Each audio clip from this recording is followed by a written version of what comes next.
Good morning, guys.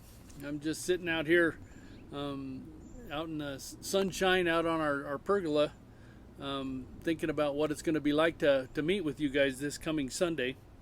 I want you to know as we go through this video is to inform you of what we can expect as we go into begin meeting together at Hope Hacienda. We're going to be meeting this Sunday at Coronado Hills Elementary. So it's our regular place at 10 a.m. So if you're coming, we want you to be informed as to what to expect, and so you can make informed decisions and what's best for you and your family. First and foremost, we want you to understand that the Tri-County Colorado Department of Health have approved our plan for meeting, and so this informational video and distributing information to you is one way of communicating that. So we're meeting that requirement and doing this.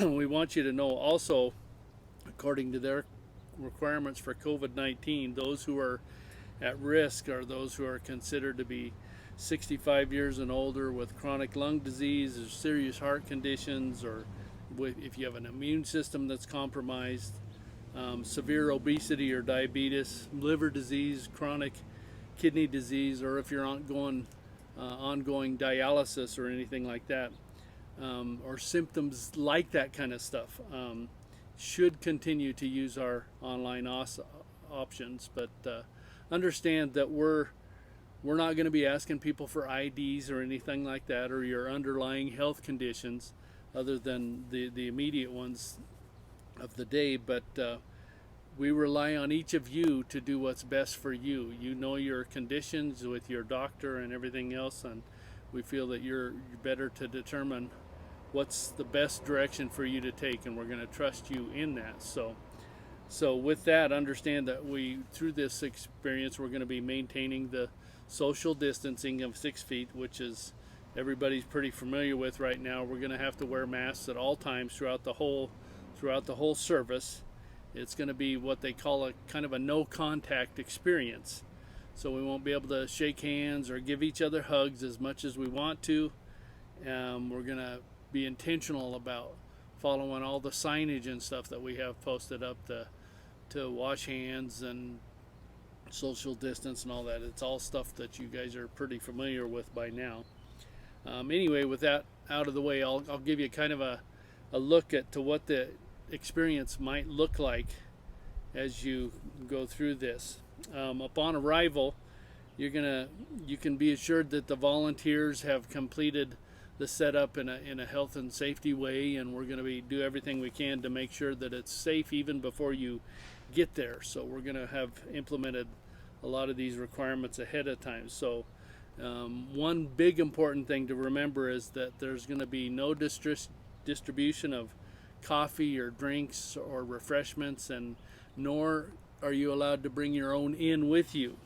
So that's going to be kind of a big requirement. So be aware of that. You're encouraged to kind of schedule your arrival, so that you minimize a whole bunch of time inside the building with everybody else. That doesn't mean you run in at the last minute and leave in a hurry or anything like that, but just be cognizant of it and try not to loiter around too much, for the safety of everybody. And as you approach the facility, we ask that you wear a mask, and maintain the distancing requirements even outside as you enter up. And if you don't have a mask when you get up there, we have one for you. If you forget yours or whatever, we will have one provided for you.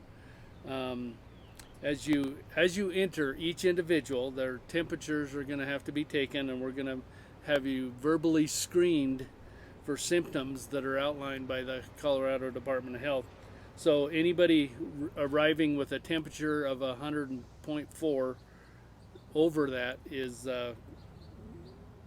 or if you answer positive to any of the screening questions, you're going to be politely asked to go home. It's not because we don't like you or anything like that. It's just the requirements we have to live by. The screen questions are so that you're familiar before you get there. If you have fever, chills, or cough, shortness of breath or difficulty breathing or fatigue, muscle or body aches outside of the normal growing old stuff like I am. Headache, loss of taste or smell, sore throat, congestion or runny nose, nausea or vomiting or diarrhea. Those are the questions that you'll be asked to look through, and if you are okay with that, then you're permitted to come in. If you do have those, just stay home and exercise our online option. It'll be perfectly better for everybody if that's the case. There's going to be, as you go through this line here, there's going to be hand sanitizer available in several different locations throughout the facility, and you're encouraged to use them. We're going to be meeting in the lobby area, so it's just inside the front doors, so we're not going to be able to clear in the inside of the school or anything like that, so we can get in and out pretty easy. There's going to be an individual that's assigned to monitor the number of people that we have in a room at a given time. So especially if you're a mature believer and stuff like that, and this person comes and asks you to give room for somebody else coming in or something like that, please follow that, and so that we can make sure that everybody's taken care of. We're also going to have a speaker outside for overflow, so if anybody feels safer even sitting outside, you're more than welcome to do that, to listen to the service. The worship is going to be unique, as you're going to be asked to wear your mask throughout the entire experience, even while we're singing and even while you're listening to a message and everything else. We need to wear our mask, and the whole service long, even after the service, we're gonna be doing that. So there's also, so that we're not passing an offering plate from one section of person to another or anything. There's gonna be a box where you can drop your offering in the box, and that way to minimize any potential contact issues.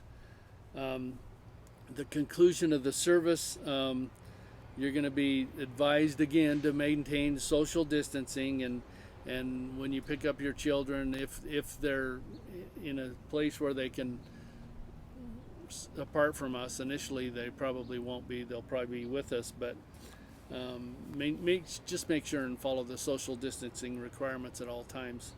In the event that we're taking communion, which we might this first time, is the communion stuff is all going to be in those prepackaged containers and stuff like that, so there's to minimize any risk of threat to you or anything like that. So, and as we distribute those, whether they're distributed directly to you when you enter in, or if you have to get up and go through a line to go get your communion elements, in any case, maintain those the distancing requirements all the time, and wear your mask. Currently, for the first 3 or 4 weeks, there's not going to be rooms for the meeting for the Spanish or teens or the children. So if they choose to meet outside, they can and exercise the requirements out there as well. But those will not be able to be in the facility at the current time. So, but when we do meet together, they're going to have to follow all the requirements and cleanliness and everything else. So, in the restrooms, you're going to find out that some of the stalls may be blocked off due to maintain the distancing requirements. Everything's about distance and masks. So just you may have only like 4 people in a restroom at a given time. So we ask that you follow that, and just read the signs, and they'll guide you, and wash your hands afterwards to make sure that everybody's being protected. And as I mentioned before, even in leaving the facilities, make sure when the service is over, and after the service is over, those who are staying for cleanup and stuff, we have to wipe down the chairs, and we'll put them away and all that kind of stuff like that. So the initial few weeks especially are going to be very minimized service. We're going to, even the setup of the music stuff is going to be minimized as much as we possibly can. So we're going to still have amplified sound and stuff like that so we can hear, but It's just going to be different. Okay, so be prepared for that. And most of all, remember that even though we haven't touched or shaken hands or anything, and even though we're saying that, I don't want you for a second to think that we don't love you. Sometimes even with our mouth covered, all we're going to be able to see is eyes. So give people the benefit of the doubt. Nobody's mad at you or anything like that. We love you.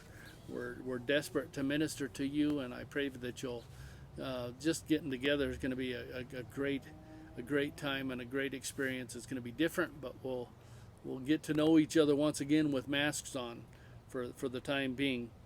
We're going to do what's necessary to keep each other safe and stuff like that. So last thing, that's going to be kind of your experience there. The last thing is you will also be getting, shortly after you watch this video, probably maybe even during, if those who have text capabilities, we're going to be send out an evite. That's also part of the requirements that we have to fill, that to kind of monitor how many people might be coming in and allow us to plan for it. So you'll be getting an evite, and if you'll just check whether you plan on coming or maybe not, and then that'll help us to be able to plan for it. Even if you say no, I'm not coming, and things change and you can come, feel free to come. We'll make room for you. We'll make it happen and stuff like that. We just need to get an initial look at what might be going on. So that's it, you guys. I know that it's kind of long and monotonous, this video, but it's necessary because we want to protect you. We love you. Know that I love you, and we're going to have a great time worshiping God this Sunday. So I look forward to seeing each of you face to face. God bless you guys. Have a great day.